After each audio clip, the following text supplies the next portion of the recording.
majority of people will let you know about it. Now that's a certain pressure that a lot of other people, when they get their hair cut, a lot of other nationalities, when they get their hair cut, they won't go through that. But we will. We're going to hear it. So when you make a decision to cut your hair or change your hair, you've got to really be staunch about it, because you're going to hear, from everyone in your social network.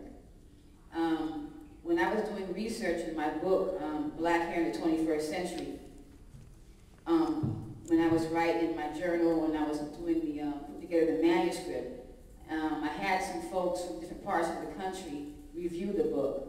I'm from Seattle, Washington, so I had some friends in the Bay Area, San Francisco, look at it. I had some people from New York look at it, from Chicago, so you're getting you're getting the East Coast, Midwest, and West Coast look at the book for review-wise.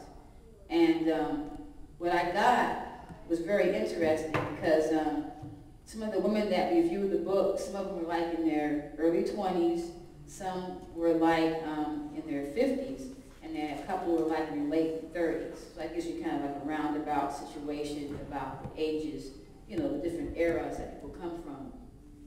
And every woman, that I talked to, just about every woman from their region that reviewed the book said that, reading reviewing your manuscript, I found that when I changed my hair, I noticed that my boyfriend and I broke up. It was a problem with me going from straight hair to curly hair, or just cutting my hair.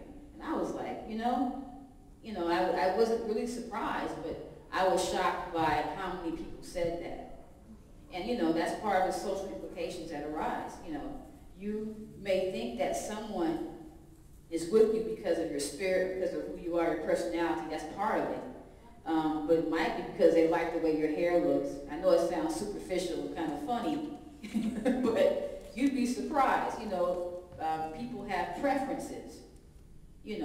So that was one of the things I ran into. So that's a social implication. When I talk about the network will be affected, your social network will be affected, that's one of the things. So if you're married, your husband will have something to say about it. If you just have a boyfriend or whatnot, they'll have something to say about it, and they might react to it in a certain way. Your family, they'll have something to say about it. Brothers and sisters, cousins, aunts, they'll have something to say about it. It might be something light, but you will hear it. I have a decision to make about my hair, what to do with it. I have a decision to make about my hair, how to style it. I have a decision to make about my hair, whether or not to color it. I have a decision to make about my hair. Should I braid it? I am going to paraphrase this poem so that you, the reader, will have the choice on how to finish the remainder of the poetic verse. You will have to make a black hairstyling decision. Your decision will reflect the conditioning that you received in your environment while growing up. I'm thinking about twisting, braiding, or locking my hair like a... Then again, I might straighten my hair in a fashionable way so that I can have straight hair like a... To maintain this westernized hairstyle, it will require constant perming. I would have to get touch-ups on my curly hair bi-weekly or monthly to have straight hair like a... All this type of reflecting and decision-making is done at a fraction of a second in periodic increments throughout the days or weeks before a decision is made about a hairstyle. Am I going to allow my hair to be curly, or am I going to straighten it and have a westernized look like a... Will I take an ancestral stand and override society's imagery program and braid, twist, or lock it like a... This type of thought process is done at a fraction of a second in increments throughout the days and weeks before a hairstyling decision is made. Decisions, decisions, decisions. will I allow the psychological intrusions concerning another culture's standards of beauty prevail? Decisions, decisions, decisions. This is a thought process that many women of African descent go through before choosing a hairstyle. Decisions, decisions, Black hairstyling decisions.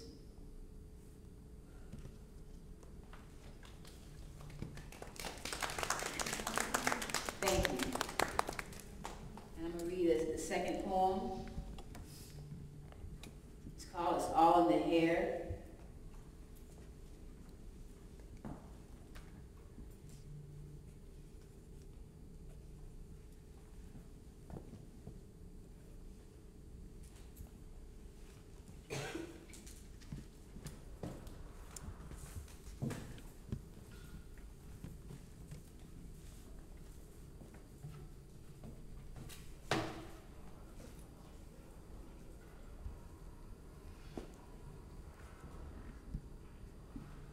It's all in the hair. It's all in the hair. It's all in the hair. The lineage of Africa's battles with racism, discrimination, and colonialism is preserved in the hair. The African American sojourn within America is reflected in the hair.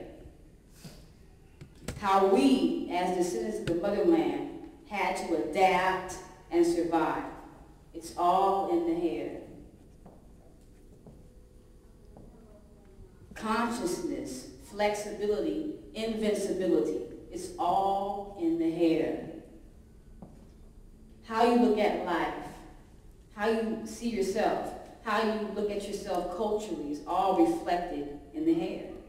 It's all in the hair. Our hairstyles reflect adaptability, relocation, assimilation, integration, humiliation, oppression, hesitation, imagination, separation, reunification, self-revelation, and realization. It's all in the hair. It's all in the hair. It's all in the hair style.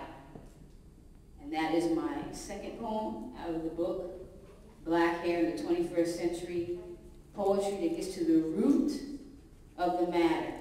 That's the hair history of the African diaspora, how our history is very vast.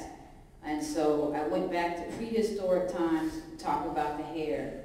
And I brought it into modern day times, talking about the problems that we have with our hair and solutions.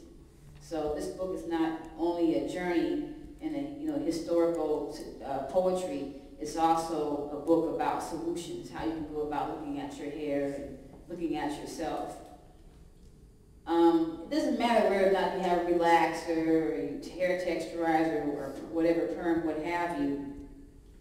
I think it matters just to be culturally aware about who you are and not try to augment yourself or modify yourself because society says so or because you don't like the way that you are.